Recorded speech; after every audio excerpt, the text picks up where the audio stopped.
Hello friends, welcome back to stylish Arhan YouTube channel. So ఎక్కడికి వెళ్తున్నాం అని ఆలోచిస్తున్నారా? ఒకసారి గెస్ చేయండి. ఫస్ట్ టైం మేము అర్హాన్ని తీసుకొని బయటికి వెళ్తున్నాం అనమాట. సో మా అర్హాన్ అయితే ఇలాగా క్యూట్గా రెడీ అయిపోయాడు. అండ్ చూసారా, టోపీ కూడా పెట్టుకొని ఉన్నారు. ఎంత క్యూట్గా ఉన్నాడు, మాషాల్లా. మా అర్హాన్ అయితే అసలు ఏడవలేదు అండ్ ఆల్సో నిద్రపోతూనే ఉన్నాడు. మేము ఎంతమంది ఎత్తుకున్నా కూడా, ఆడుకుంటున్నా కూడా తను నిద్రపోతూనే ఉన్నాడు. అండ్ చాలా బాగా సపోర్ట్ చేస్తాడు ఎక్కడైనా బయటికి వెళ్ళాలన్నా కూడా.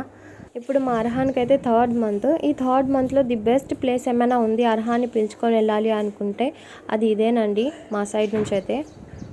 ఫైనల్లీ మా డెస్టినేషన్కి అయితే మేము రీచ్ అయిపోయాము. అందరూ గెస్ట్ చేశారని అనుకుంటున్నాను. సో ఫైనల్లీ మేము సుల్తానమ్మ దర్గాకి అయితే వచ్చేసామండి. అందరికీ తెలుసు కదా, ఇది ప్రకాశం డిస్టిక్లో ఉన్న ఫేమస్ థెట్ సుల్తానమ్మ దర్గా అని చెప్పి. సో ఇప్పుడే ఎంటర్ అవుతున్నాం లోపలికి. కావలి నుంచి మాకైతే just 10 to 15 minutes of journey అనమాట. ఇది తొందరగానే వచ్చేసాము.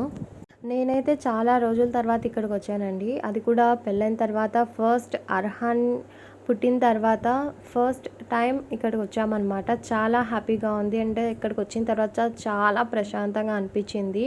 సో మీరందరూ కూడా ఇక్కడికి వచ్చి ఉన్నారా? ఒకసారి వచ్చుంటే ఒకసారి కామెంట్ చేయండి అండ్ మీ ఎక్స్పీరియన్స్ కూడా నాతో షేర్ చేసుకోవచ్చు. అండ్ ఇక్కడైతే మా అర్హాన్ నిద్రపోతూనే ఉన్నాడనమాట. లోపలికి వెళ్ళేసి వచ్చేసాము. అండ్ వాళ్ళ తాతయ్యతో కలిసి కొన్ని ఫొటోస్ అనేది తీసుకుంటున్నాడు అనమాట ఇక్కడ. ఈ వీడియో కనుక మీకు నచ్చినట్టయితే please do like, share and subscribe to my stylish Arhan YouTube channel. Thanks for watching.